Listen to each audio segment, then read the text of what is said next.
O áudio que vocês vão ouvir agora é parte do podcast Xadrez Herbal.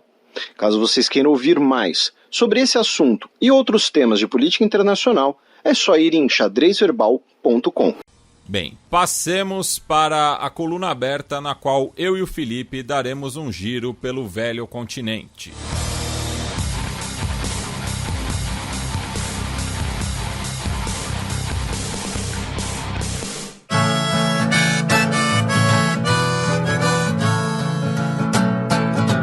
Coluna aberta. A Armênia pede ao grupo de Minsk que inicie conversas de paz com o Azerbaijão. Pois é, a gente vai fazer, como o Matias já mencionou, um breve giro aqui pela Europa. E algumas das principais notícias vão ser essas duas primeiras. Uma delas é essa de que a Armênia solicitou ao grupo de Minsk, da Organização para a Segurança e Cooperação da Europa, para mediar conversas de paz formais entre a Armênia e Azerbaijão. O presidente, dono do Azerbaijão, o Ilham Aliyev, ele teria enviado uma carta para o governo armênio com 5 pontos principais para normalizar as relações. Tá? E aí, o Ministério de Relações Exteriores da Armênia soltou uma nota dizendo que a República da Armênia respondeu às propostas da República do Azerbaijão e solicitou que o grupo de Minsk da Organização para a Segurança e Cooperação na Europa organize negociações para a assinatura de um acordo de paz. O grupo de Minsk, nesse caso, é importante contextualizar. Não é a mesma coisa que os acordos de Minsk, tá? Em relação à Ucrânia. Tá? Esse grupo de Minsk, ele foi formado lá no início da década de 1990, tá? Lembrando que o conflito entre a Armênia e o Azerbaijão começa, quer dizer, o conflito, a atual questão, melhor dizendo, começa ainda durante a União Soviética, ainda quando existia a União Soviética e a Azerbaijão e a Armênia, teoricamente, faziam parte do mesmo país, Até porque é uma questão fronteiriça, em parte, herdada da União Soviética, naquela coisa que a gente já explicou aqui algumas vezes, do que o Putin vai chamar de maior catástrofe geopolítica do século XXI, que são as fronteiras nacionais herdadas das fronteiras internas da União Soviética. Então, esse grupo de Minsk não tem nada a ver com a Ucrânia. Tá? E só uma questão, Felipe, é quase um breaking news agora, porque Azerbaijão e Irã assinaram um acordo de trânsito, a partir das ferrovias, e que tem implicações justamente nessa geopolítica difusa aí pós o fim da União Soviética, porque nesse acordo uma das rotas seria o corredor de Zangezur, que passa pela província armênia de Siunik. E daí, como o Azerbaijão entende, por conta do cessar-fogo de 2020, de que esse caminho está livre, Então, assinou com o Irã, passando por sobre a Armênia. E isso é muito interessante, o breaking news, Matias, porque durante a guerra, a fronteira entre a Armênia e Irã era basicamente a única fronteira por onde a Armênia conseguia receber armamentos, porque a sua fronteira com o Azerbaijão, obviamente, era um cenário de guerra. A fronteira com a Turquia, ela não é aberta, porque a Armênia e a Turquia não possuem relações, e a fronteira ao norte com a Geórgia havia fechado a fronteira durante o conflito. Supostamente para manter uma neutralidade, inclusive e além disso, a Geórgia tem o seu espaço aéreo fechado para aviões russos desde 2008, aviões militares russos. Então, a Rússia, que é a principal aliada da Armênia, não consegue fazer essa linha direta, digamos assim, mas em tempos de paz conseguia fazer pela Turquia. Então, é muito interessante isso que você trouxe, porque a fronteira Armênia e Irã era basicamente a única fronteira por onde conseguiu entrar armamentos durante a guerra. E aí tem um outro elemento que é, esse grupo de Minsk, ele é formado por Armênia, Azerbaijão, óbvio, Rússia, França e Estados Unidos. E aí eu lhe pergunto, Rússia, França e Estados Unidos hoje estão numa situação que eles conseguem sentar na mesma mesa? Definitivamente, né? Não. Então, claro, né, para você mediar é uma situação de outro, não é uma situação direta entre eles, mas ainda assim, né, não está o clima mais agradável entre essas potências. Mas, de qualquer jeito, é uma notícia interessante que pode trazer aí uma repercussão pelos próximos dias e vamos ver como um eventual acordo de paz, principalmente, vai repercutir dentro da Armênia, já que ele será, querendo ou não, consequência de uma derrota militar, né? Porque a Armênia foi derrotada na última guerra. E aí, da Armênia, nós vamos para a Bulgária, meu caro Matias, porque o ex-primeiro-ministro da Bulgária, o Boyko Borisov, o Batman dos Balcãs, né, que envolvido em diversos casos, né, de corrupção, de tráfico de influência, tinha aquelas imagens de que ele dormia ali com uma pistola e várias notas de euro perto dele, caso ele precisasse fugir do nada, alguma coisa assim, né, que o governo búlgaro teria, não tô falando nada, não me processe, né, mas teria ali afanado a parte dos recursos concedidos pela União Europeia. E você falou o Batman dos Balcãs, e daí eu lembrei do Bat Borisov, né, que é um clube bielorrusso. Mas não, acho que não tem ligação. Não, nenhuma. Até vou pegar aqui a sigla do Bat, o que significa, né? Mas é interessante você ter dito isso, porque o Boyko Borisov, ele foi o mais velho a jogar profissionalmente na Bulgária. Tá? Ele jogou lá 5, 10 minutos por um time da segunda divisão, por ser o presidente, né? Um presidente fã de futebol, então foram lá, chamaram o cara. Pique o senhor Perilima lá do interior da Paraíba. Quase isso. Mas, então ainda tem essa. Então pode ser que um dia ele jogue pelo Bat Borisov. E o Bat, na verdade, é Borisov Automobile and Tractor Electronics, né? Pegando a tradução do inglês, o acrônimo, né? E ele foi detido ontem, tá? Como parte de uma operação conduzida pela Procuradoria da União Europeia, tá? Que investiga justamente eventuais casos de corrupção envolvendo verbas da União Europeia. Ele foi detido pela polícia búlgara, isso foi anunciado pelo Ministério do Interior da Bulgária. Lembrando que, abril do ano passado, nós tivemos eleições da Bulgária, que é quando ele saiu do governo, né, e depois tivemos um governo interino, depois tivemos novas eleições, até um novo governo em dezembro. Isso a gente comentou aqui na época. Além disso, além dele, o ex-ministro das Finanças do governo Borisov também foi detido, Vladislav Goranov, tá?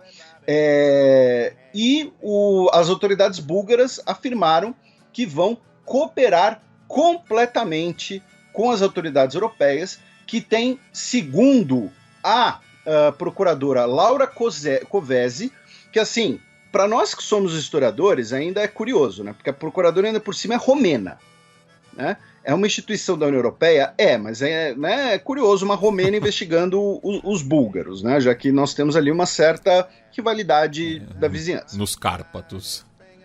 E ela disse que são 120 investigações, 120 processos, né, atuais contra autoridades ou ex-autoridades búlgaras, tá?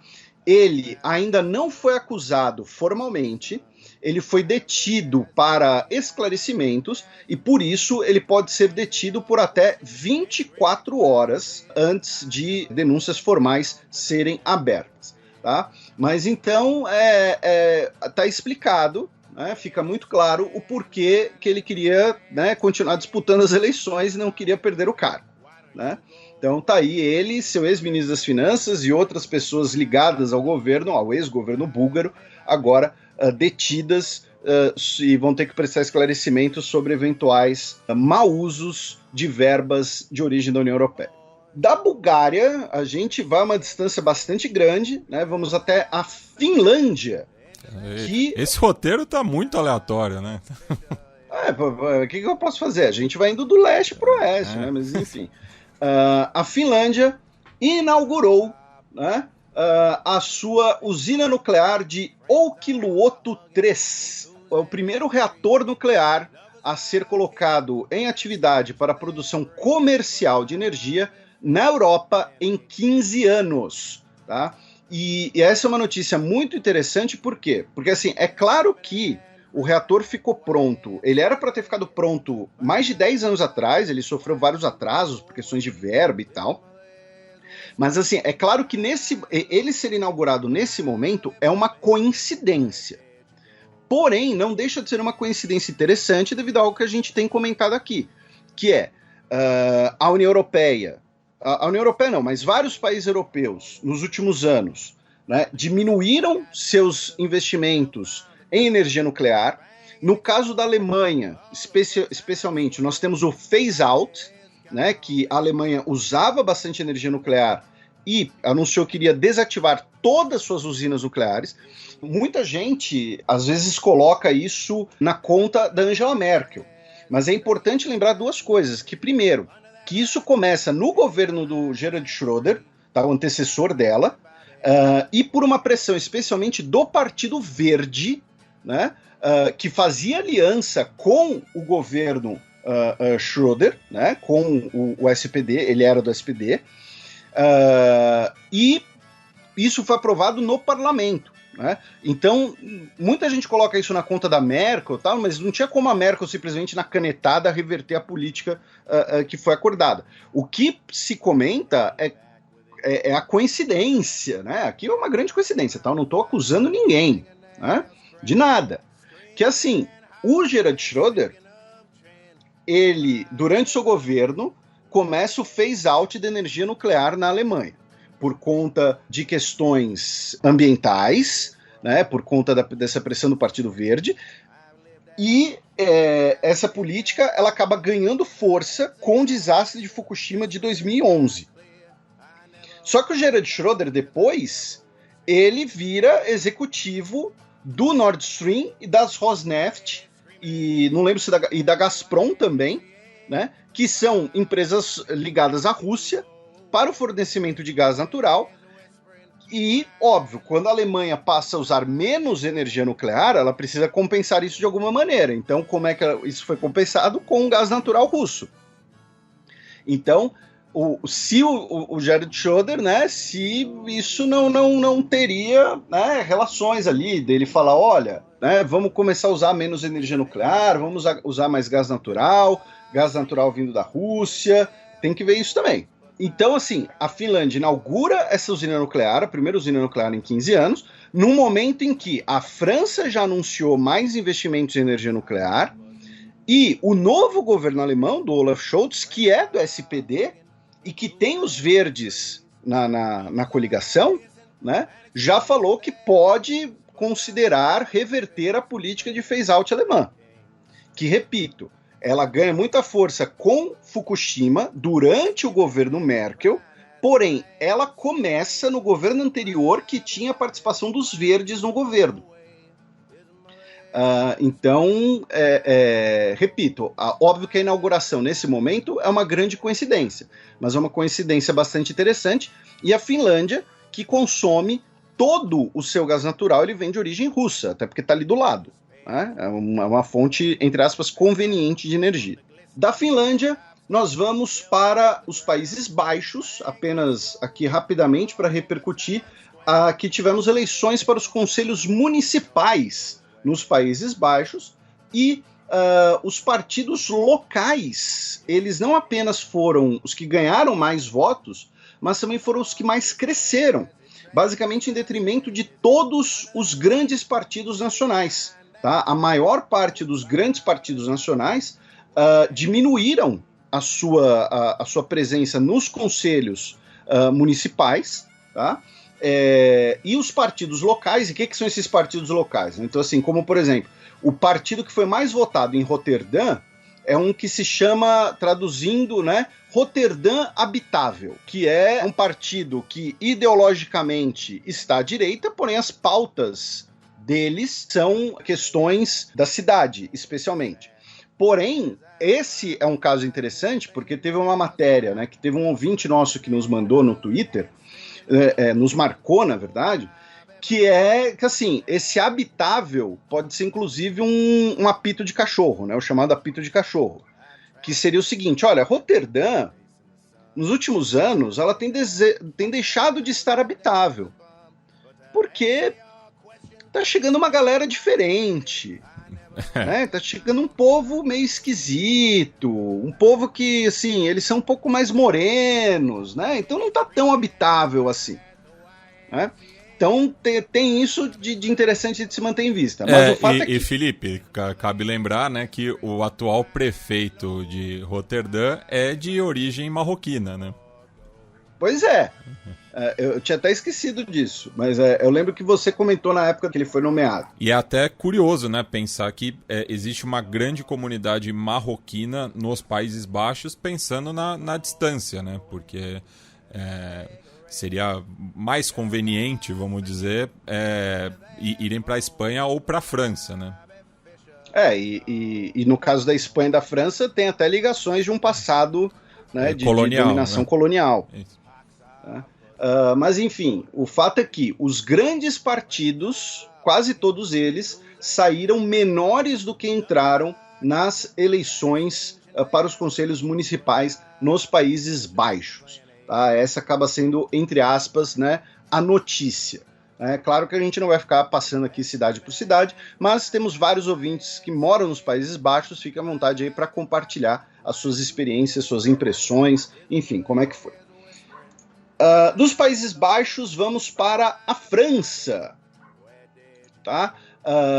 Primeiro, o ministro do interior da França, o Gérald Darmanin, afirmou que estamos prontos para ir tão longe quanto autonomia. Aqui está, a palavra foi dita. Ele deu essa entrevista a um jornal corso ao comentar os protestos na Córsega, que a gente repercutiu aqui no programa passado, mas que continuaram durante essa semana. Tá? Os protestos continuaram, inclusive o uso de coquetéis Molotov e tudo mais. E aí o ministro do interior falou que o governo francês estaria então prontos para autonomia. Porém, ele disse que não pode haver diálogo enquanto a violência continuar.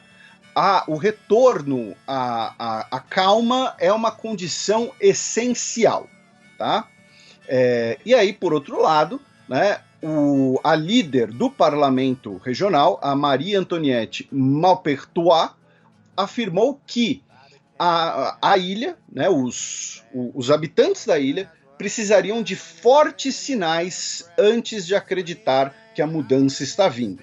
Meio que dizendo, olha, não adianta você falar que está pronto para autonomia, mas que tem que acabar os protestos acabam e vocês retiram a oferta de autonomia. Né? Então precisamos de fortes sinais antes de acreditar nisso. Né? Então vira ali um impasse, né? Quem vai piscar primeiro. Então, os protestos continuaram. Segundo as autoridades policiais francesas, 102 pessoas ficaram feridas em confrontos em Bastia. Dessas 102, 77 eram policiais e pelo menos 9 pessoas foram detidas com explosivos improvisados, né? Ou seja, coquetel Molotov é um tipo de explosivo, né, improvisado. Lembrando que a origem dos protestos está, né, nos protestos estudantis por conta da prisão do líder independentista corso, o Colonna, e especialmente a questão das condições dele na prisão, né, o que seriam as condições dele na prisão. A outra notícia francesa é que ontem, quinta-feira, dia 17, o Emmanuel Macron oficialmente apresentou a sua candidatura à reeleição. Óbvio, ele já era candidato, né? Incluindo aí a sua proposta de governo para o seu segundo mandato. Então, assim, ele já era candidato, já havia feito esse anúncio, porém agora foi o anúncio com pompa e circunstância e a apresentação do seu programa de governo, o eventual programa de governo, né? As eleições são daqui a menos de um mês, 10 de abril, e ele afirmou que pretende continuar reformas econômicas que teriam sido dificultadas no seu primeiro mandato pela pandemia de Covid-19, também vai aumentar, né, confirma aquele aumento do investimento em energia nuclear e também afirma que vai aumentar os gastos militares da França, tá? Ou seja, até pela questão ali do cenário de segurança. E como a gente explicou aqui, desde o início, antes mesmo da guerra propriamente dita, né, o Macron ele se projetava como o líder europeu, né, em relação à Ucrânia, o líder seja do diálogo, seja das sanções, como também uma política eleitoral, uma tática eleitoral, né? E também pelo fato de que a Europa está ocupando a presidência da União Europeia, a presidência rotativa. Ele também afirmou que pretende unificar os sistemas de previdência na França e aumentar a idade mínima da aposentadoria de 62 para 65 anos de idade. Tá? Esses foram alguns dos pontos principais, né, desse projeto de governo. E né, não deixa de ser curioso, né, que no programa passado a gente brincou, né, quando a gente estava falando da imagem pública do Zelensky, né, o presidente ucraniano, durante o conflito, e a gente falou que se o Macron, né, tentasse fazer cosplay de soldado, né, ia ficar ridículo. E ele não chegou a meter um cosplay de soldado, né, mas ele foi trabalhar, né, com roupas... Ele meteu um cosplay de Zelensky. Mas assim, o grande diferencial é que ele foi trabalhar com roupas não formais ali, ele tá com moletom e calça jeans e tal, só que é um moletom dos paraquedistas da França, né, do regime de paraquedistas, do regimento de paraquedistas. Então ele, né, ou seja, claramente ali vou trabalhar com roupas casuais, porém com uma temática militar. Né? Ele é o chefe de estado ou governo que me passa mais a vibe do Michael Scott. Internacional, você diz. Isso. Ah, tá. Porque tem do nosso do nosso recorte aqui. Ah, ok. E teve até um pessoal, acho que agora não lembro se foi do Conexão Europa, que falaram que é relativamente comum, né? Ele mais ou menos uma vez por semana trabalha em roupas casuais e tal. Porém, o diferencial dessa questão foi que, assim, além de ter feito todo o ensaio fotográfico, né? Ele está, repito, não apenas com roupas casuais, mas com uma roupa casual com uma temática militar, né? Nesse momento de crise. Então, esse recado aí fica muito claro. Bem, e agora a gente atravessa os Pirineus em direção à Espanha, onde foi aberta uma nova fossa, né, para recuperar os restos mortais de 13 oposicionistas à ditadura franquista, né? Foi na localidade Castelhano Manchega de Manzanares, né? Não confundir com o bairro homônimo de Madrid, onde fica localizado o estádio do Athletic. E faz parte do projeto Mapas de Memória, né, que estima que ainda existam 300 vítimas do franquismo em fossas comuns. Agora a gente atravessa o Mar Celta em direção ao Reino Unido, já que a Suprema Corte Britânica rejeitou o recurso de Julian Assange. Isso, aqui a gente vai falar, né, rapidamente de algumas notícias britânicas, talvez nem tão rapidamente assim, começando por essa que você comentou, que o Assange, né, um recurso contra a extradição, né, para os Estados Unidos foi rejeitado e, de acordo com o tribunal, a defesa do Assange não levantou um ponto válido do direito. Tá? Então, com isso, A decisão final sobre o caso fica com a secretária de Interior do Reino Unido, a Priti Patel, que já deu declarações dizendo ser favorável à extradição. O Reino Unido recebeu 2 cidadãos seus, que são de origem iraniana, porém têm nacionalidade britânica, Nazanin Zaghari Ratcliffe e Anousheh Ashuri. Eles ficaram presos no Irã por bastante tempo, inclusive. A Zaghari Ratcliffe, estava presa desde 2016 e ele estava preso desde 2017, sob acusações de espionagem e complô para derrubar o governo israelense. Como parte da negociação, o governo britânico liberou, né, cerca de 400 milhões de libras esterlinas em ativos iranianos que estavam congelados pelo Reino Unido, desde que esses fundos sejam utilizados para questões humanitárias, como atendimento médico, insumos contra a pandemia, enfim, esse tipo de situação. Então, o que houve na prática foi uma troca, tá? É óbvio que nenhum dos dois governos vai falar que isso foi o que ocorreu de fato, né? Vão falar que foram negociações complexas, mas, na prática, foi uma troca, né? A verba congelada, de um lado, e os 2 nacionais do outro. Também em relação ao governo britânico, uma notícia que um homem chamado Abu Zubaydah, tá, que ele tem origem saudita, ele foi detido em Guantánamo, em outros 5 locais, instalações da CIA, onde ele foi interrogado e torturado, tá? Ele poderá processar o governo britânico. Por quê? Porque o governo britânico, as agências de inteligência britânicas, repassaram perguntas para os interrogadores da CIA fazerem para ele, tá? Então é basicamente o seguinte: o governo dos Estados Unidos prendeu ele no Paquistão, tá?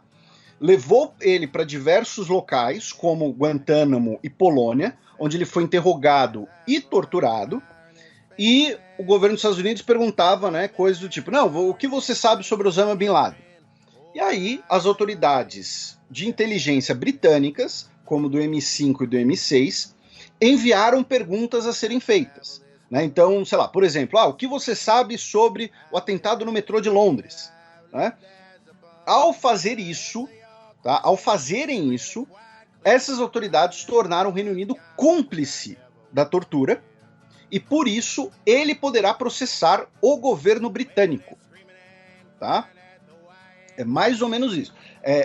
Então, assim, o pessoal do direito internacional, como a nossa querida Ana Luísa de Moraes Campos, ou, enfim, todos os nossos outros ouvintes do direito internacional, é uma daquelas coisas que pode virar questão de prova, né? Porque a gente está falando de um cidadão saudita que foi preso no Paquistão, torturado na Polônia, por homens a serviço dos Estados Unidos, fazendo perguntas a pedido britânico. Tá? São 5 países envolvidos só nisso. Tá? Então, como eu disse, dá uma questão aí de direito internacional. Também em relação ao Reino Unido, a empresa P&O Ferries demitiu todos os seus 800 funcionários e vai substituí-los por funcionários terceirizados mais baratos. Essa empresa, a P&O Ferries, ela é uma das principais empresas de transporte marítimo de passageiros no Reino Unido, incluindo aí transporte entre a ilha da Grã-Bretanha e a ilha da Irlanda, e também entre a Grã-Bretanha e o continente europeu. Tá?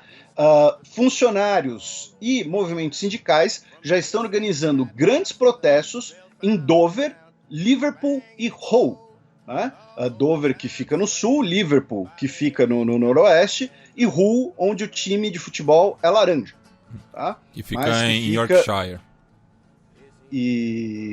Então, assim, porque basicamente a empresa disse que vai demitir todo mundo e substituir todo mundo por funcionários terceirizados, gente com décadas, né, de empresa, né, e o aviso foi feito via uma chamada de Zoom de 3 minutos. Então, né, assim, acho que os protestos e as greves serão eventualmente, né, serão razoáveis, né, pelas condições determinadas pela empresa, e também teremos, obviamente, a judicialização dessa questão. Aí vamos para, né, o Boris Johnson, como a gente comentou, já que o Boris, né, levou o seu cabelo para o Oriente Médio, tá, para conversar com o Mohammed bin Salman, na Arábia Saudita. E assim, ele foi recebido na quarta-feira, dia 16. Sendo que, no sábado, como você mencionou, a Arábia Saudita executou 81 pessoas. E na quinta-feira, dia seguinte, executou mais 3. Tá? E assim, e como você mencionou, foram 81 pessoas executadas de uma vez só. Tá? Incluindo aí coisas que, assim, novamente, sempre que a gente comenta isso, é importante colocar. Por mais que uma pessoa concorde ou não com a pena capital, a discussão aqui não é a pena capital em si, se ela é justa, se ela é legítima, se ela é ética, se ela não é, enfim. É a espetacularização. Primeiro, você foi preciso, a espetacularização de execução de 81 pessoas ao mesmo tempo. Na Arábia Saudita nós já tivemos execuções públicas antes, né? Segundo, vamos lembrar que não estamos falando de um país em que você tem separação de poderes, em que você tem recursos e tudo mais. E terceiro, estamos falando de algumas acusações que elas podem muito bem ser genéricas o suficiente para serem uma maneira judicial de você assassinar opositores. Ou então coisas que sequer, assim, você pode discutir se deveriam ser crimes para a pena capital, né? Incluindo 2 dessas 81 pessoas teriam sido executadas por crenças perversas. Então, assim, o que são crenças perversas? Aí o Boris Johnson vai lá, chega, né, falar com o Mohammed bin Salman e fala: ô seu MBS, né? Estamos precisando de mais petróleo aí, né? Essa história aí com a Rússia é complicado, tal, né? Vocês precisam, né, bombear mais petróleo aí. E o MBS teria falado: olha, tudo bem, eu entendo as necessidades europeias, né, entendo as necessidades dos Estados Unidos, porém, não vamos adotar políticas unilaterais em relação ao petróleo. O que isso quer dizer? Que olha, a gente não vai bombear mais ou menos petróleo sem falar com os nossos amigos da OPEP, Organização dos Países Exportadores de Petróleo. E vamos lembrar que, né, dentre os estados, né, observadores da OPEP estão a Rússia, e dentre os estados membros da OPEP estão Irã e Venezuela, que são 2 países que hoje têm boas relações com a Rússia. A Venezuela a gente até comentou no programa passado, né, a aproximação com os Estados Unidos e tal. Mas então, assim, o que a resposta saudita foi uma forma de falar: olha, a gente não vai garantir nada, não.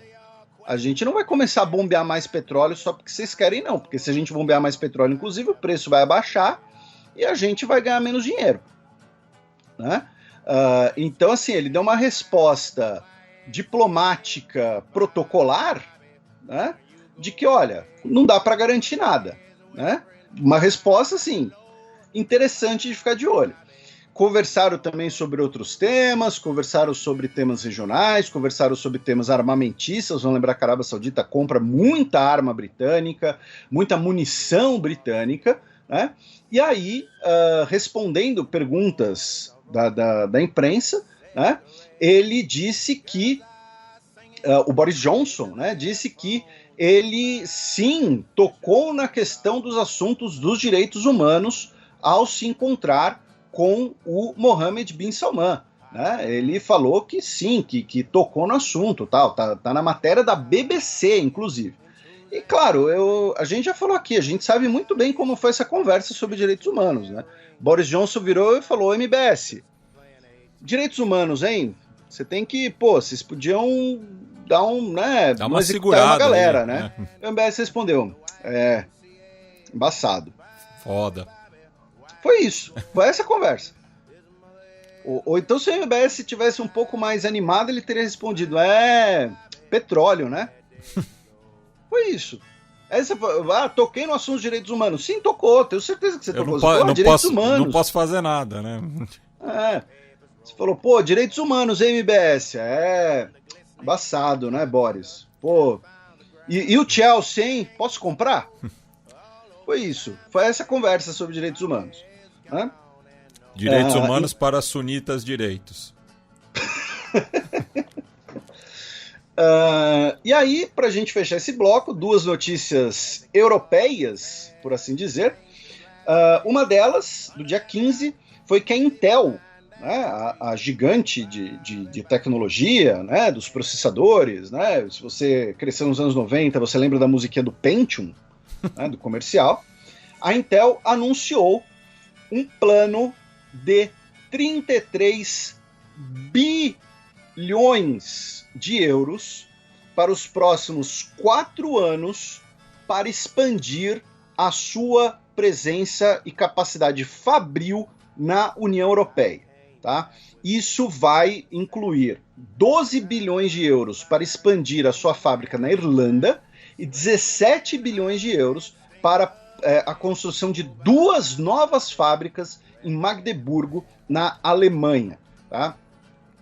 Eu imagino, inclusive, que boa parte desse investimento vai ter ligação com as políticas de financiamento da própria União Europeia, porque, como a gente falou alguns programas atrás, a União Europeia anunciou um plano de mais de 50 bilhões de euros para tornar a União Europeia autossuficiente na produção de chips, né, de semicondutores, para não depender de flutuações ou de eventos que afetem a cadeia global de suprimentos, como a pandemia ou um eventual conflito. Né, um eventual conflito em Taiwan, por exemplo.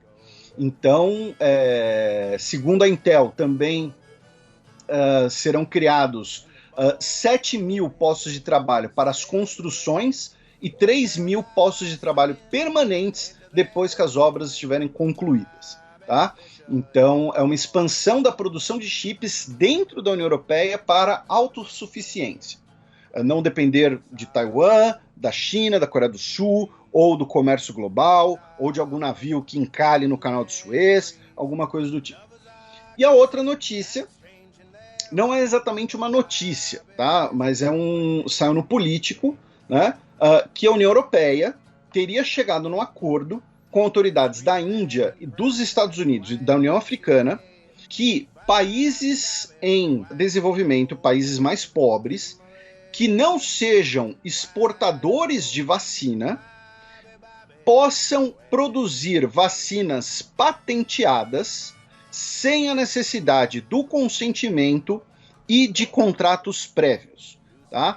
Então, basicamente abrir mão dos direitos intelectuais das vacinas contra Covid-19 para serem produzidas em países pobres que não sejam grandes exportadores de vacinas. Tá? Eles não podem exportar mais que 10% das doses mundiais. Então, a África do Sul, por exemplo, então, vai poder produzir a vacina e exportar a vacina, parte da sua produção, para os países próximos, né, como Namíbia, Eswatini e por aí vai. E outros países em diante. Então, a União Europeia, a União Africana, Estados Unidos e Índia estariam chegando nesse acordo e que seria homologado, seria sacramentado na Organização Mundial do Comércio. Tá? Então, isso saiu no Político no dia 15, que esse acordo estaria próximo. Vamos ver, vamos torcer, espero que sim.